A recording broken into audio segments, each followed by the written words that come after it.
आता शेवटी कोर्टाचा निर्णय आणि आपण सगळे शेवटी न्यायव्यवस्थेवर आपण विश्वास ठेवतो. मग कोर्टाचा निर्णय तो कोर्टानं जे काही आहे सगळं साक्ष पुरावे वगैरे बघूनच घेतला असणार. शेवटी कोर्टाचा निर्णय आपण मान्य केलाच पाहिजे. त्याच्यावर आपण वेगळं भाष्य, कोर्टाने दिलेल्या निर्णयावर आपण वेगळं भाष्य करणं मला तरी योग्य वाटत नाही. अमेरिकेनं भारताला 2 धक्के दिले, 25% जे टॅरिफ लावले आणि डोनाल्ड ट्रम्प असं म्हणतात की माझ्या विनंतीवरून भारत पाकिस्तानमध्ये थांबले. आता ह्या बाबतीत अगदी आत्ताच्या अधिवेशनामध्ये केंद्र आपलं संसदेमध्ये पंतप्रधान नरेंद्र मोदींनी स्पष्ट काय झालं, कसं झालं, ऑपरेशन सिंदूर कसं यशस्वी झालं, का ऑपरेशन सिंदूर हे स्थगित केलं, हे सगळं सांगितलंय.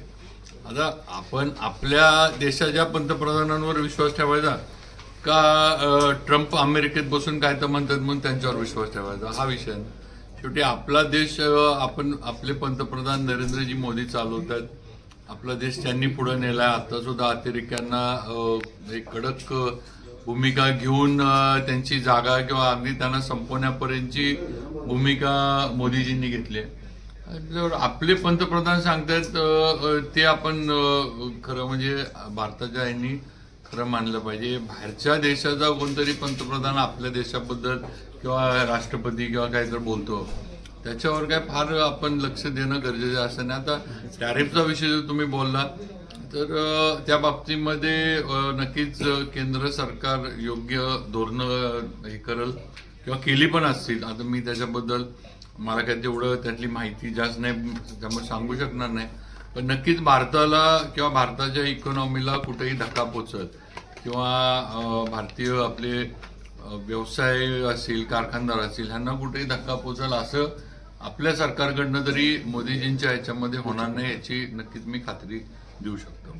याचा दर्जा खूप खालच्या पातळीवरचा आहे. विधानसभेमध्ये पण याचा इलेक्ट्रिक प्रश्न जयंत पाटील यांनी उच्चारलाय आणि तक्रार पण झाली आहे. हाताने डांबर निघते सर. नाही जे आपण मधल्या आपण मध्ये मला वाटतं एक व्हिडिओ आपल्या इकडचा आला होता तर त्याचा आपण त्यावेळेलाच जी असेल ती ऍक्शन घेतली आहे आणि काम पण परत आपण त्याला काय आपण कुठले पैसे देणार पण नाही आणि जे अधिकाऱ्यांनी दुर्लक्ष केलंय त्यांच्यावर पण आपण कार्यवाही करणार. त्यामुळे हे नाही पण अशा पद्धतीनं अजून पण कुठं काही कामांच्या बाबतीत असेल तर आमचं क्वालिटी कंट्रोल डिपार्टमेंट आहे, सीए आमचे वरचे सगळ्यात अधिकारी असतात.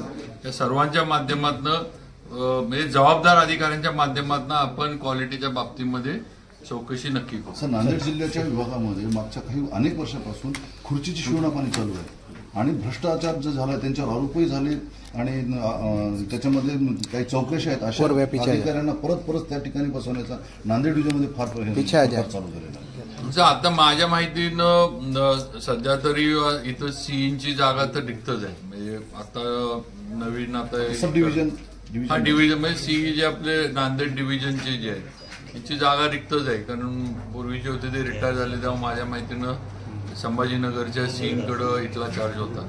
आता ते पण रिटायर होणार आहेत. संभाजीनगरचे सीई जे आहेत ते पण रिटायर होतात.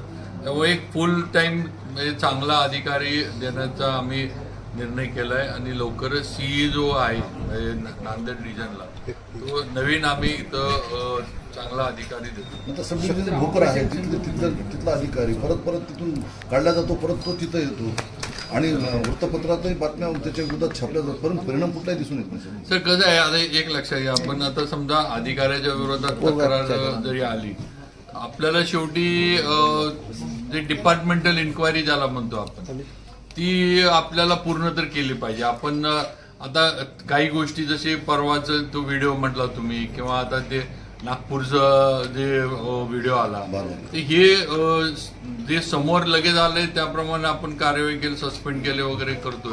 पण ह्या बाकीच्या ज्या तक्रारी आहेत ह्याला थोडं त्याची करून घेणं कारण शेवटी उद्या ते मॅटमध्ये जाऊ शकतात, सरकारच्या विरोधात कोर्टात जाऊ शकतात एवढाच विषय.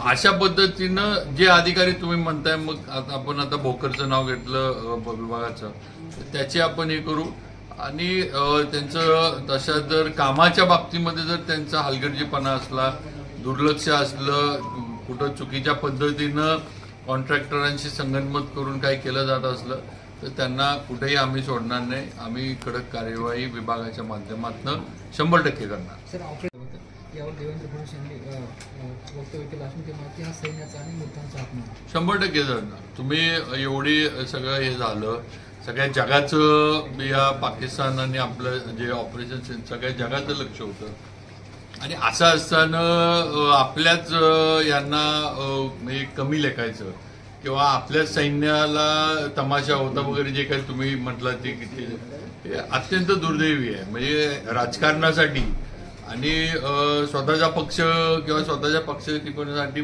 लोकप्रतिनिधी किती हे करू शकतात हे त्याचं लक्षण. त्यामुळं नक्कीच हा देवेंद्रजी म्हटले ती वस्तुस्थिती हा सैन्य दलाचा पण अपमान आहे आणि ज्यांच्या घरातले लोक गेली त्यांचा पण हा अपमान आहे. आणि अशा पद्धतीनं काँग्रेसनं किंवा कोणीही राजकारण खरं म्हणजे करू नये.